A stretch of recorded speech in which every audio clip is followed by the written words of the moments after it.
मला वाटतं की गोष्ट ऐकण्यापेक्षा बघितली पाहिजे. माझे बाबा स्वतःची गोष्ट स्वतःच लिहित असताना मी जवळून बघितली.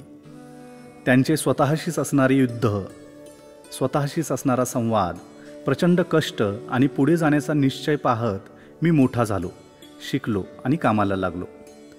पुढे जात असताना आपल्यालाही असेच करायचे आहे.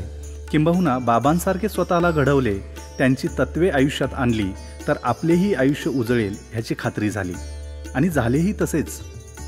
बाबांनी मला प्रत्यक्ष अप्रत्यक्षरित्या किती गोष्टी शिकवल्या, दिल्या ह्याचा हिशोब त्यांनी कधीच ठेवला नाही.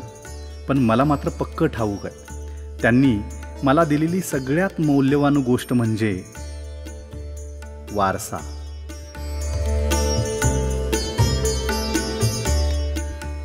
वारसा तत्वे जगण्याचा,